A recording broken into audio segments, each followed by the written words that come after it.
Hey everybody, it's me, How About Maybe?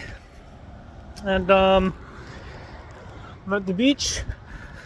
I just wanted to talk about day one of the Five Nights at Freddy's chapter. Long story short, in case you want my quick opinion, I'm enjoying it. I like it quite a bit. I think all of the cosmetics are pretty cool. I like that every single survivor has the shirt. It's kind of like the Iron Maiden. I gotta shave. But Springtrap has a few problems. But it's problems that a lot of other killers have, but still problems nonetheless. But also, I think he's very well-rounded overall, but it's day one. Maybe he'll be overpowered, maybe he'll be underpowered. At first, I was like, this killer seems a little weak, but you gotta know how to play this killer. He's a very hard killer. You need to know when to throw the axe and when to recall the axe. There are times where you'll be in chase with a survivor, and you think, oh, you should recall the axe. You shouldn't recall the axe, even when you're in chase with a survivor in certain situations. It's very interesting. There's quite a lot of skill to it, like I mentioned. I think I'm really going to enjoy him, though. Security doors are really cool.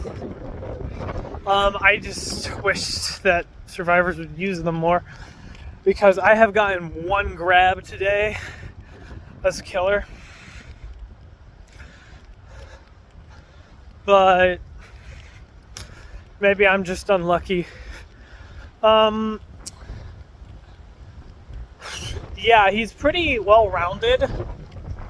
I enjoy him. I don't think he's overpowered. I don't think he's underpowered. He sure suffers a lot on certain maps and at certain tiles. But more so than that, he gets countered by certain perks. Let's go, like, some perks that I've noticed are really good against this killer are overcome. So let's say you hit a survivor with your axe, it gets embedded in them. Yeah, you have a shorter cooldown, but like, he's not Huntress. You still got a lot of catching up to do. The cooldown is only a bit better than just hitting them with a basic attack. It's only really a bit better. On top of that, this killer is countered by Lithe, because, well, once you throw your axe, you're just an M1 killer who's 115% speed. You know, a really good perk against 115% speed killers, Lithe. Incredibly good. It's a good perk against any killer, but especially M1, 115, 100, even less than 115 killers. It's really good against those killers, especially who don't have the best chase power. And you might think, oh, I'll just recall my axe and throw it again. Nuh-uh, you're going to catch up before you do that, because the axe is useless at mid-range. You can hit at mid-range if the survivor's controller is dead, or all of a sudden they've had a heart attack or something, or for whatever reason that they may be standing completely still. But if you throw the axe at mid-range, even if you're undetectable, even if the survivor doesn't, it's just, even if the survivor is somewhat aware, even if you're undetectable, you will not be getting a hit with the axe. You will not be. In fact, in a lot of situations, you won't even be getting them in the area of effect of the axe.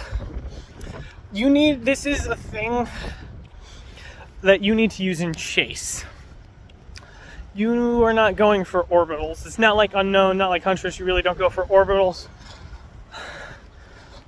Maybe against very, very unobservant survivors, but orbitals are not really a thing, or gonna be a thing with this killer, in my opinion. But in chase, it's quite good. It's quite good. There's a very steep learning curve. It's a little hard to aim. The hitbox is very precise. But yeah, it's just good in chase. Other than that, yeah. I had a game on Mount Ormond Mine where survivors played really well, but also I played really well. I did really good in chase. But also, they looped me good like 2 times, which only let me get 2 kills, but overall everybody played really well. This killer does suffer in a lot of circumstances. like, in my experience so far, T&L walls are not too good for his power. Because when he's charging up the axe, he does move quite slow. You really don't want to hold the axe for too long. But you just want to tap, like, pull it up and then throw pretty quickly after you hold it up.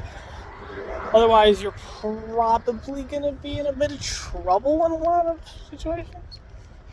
Before you can ask, no, you cannot play around Shaq as this killer. Not really. Which is sad, but that's like every killer. I complain about Dracula, and Dracula can only kind of play around Shaq. Like,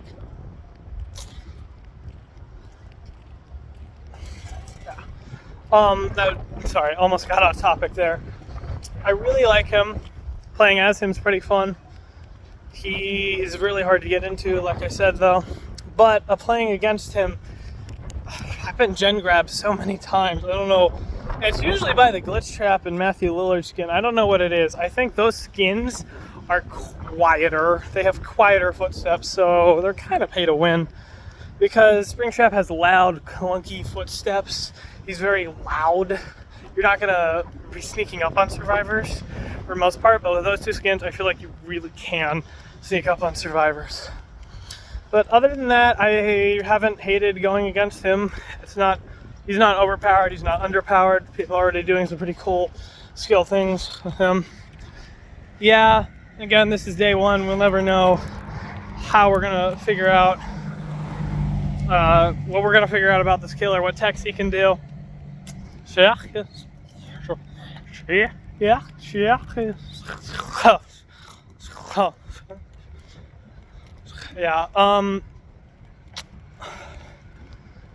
So you may have noticed I said killer specifically. We're never going to figure out what this killer is going to be.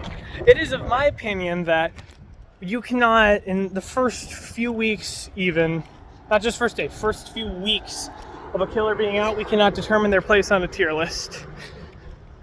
Nor should we change them for quite a while. Maps, on the other hand, are pretty easy to tell on day one how they lean, and holy crap, this new map is awful for killer. Freddy Fazbear's Pizzeria is the third map added to the what is it, Wasted Isle realm? I forget. Withered Isle? I forget. Yeah, it's Withered Isle. And it continues the trend of the first two maps just not being good for killer at all.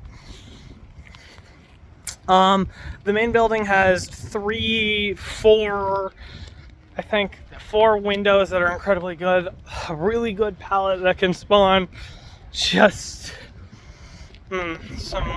it's very bad, and the tiles around are so good for killer. Not killer, sorry, are so good against killer that it's just pretty bad. And it's not like you can just, they drop a pallet and then we can just get rid of it. No, the tiles themselves. I'm not talking about the filler. I'm talking about the wall tiles. They're I believe they're the same wall tiles as on Greenville Square. And if you know anything about those wall tiles, they are so unmind gameable as killer. They are so time wasting when you play killer. They are incredible for survivor, and there's quite a few of them on this map. And it's not like, you can just drop the pallet. No, the windows on those things are insane. They are crazy just how good they are. And yeah, the map is just kind of survivor sided, which I guess there's a lot of new survivor players coming in, so you got to make it easier for survivor, but there's going to be a lot of new killer players too. But yeah, I don't know. We'll have to see what happens with the rest of this update. But in my opinion, my opinion on the map's probably not going to change.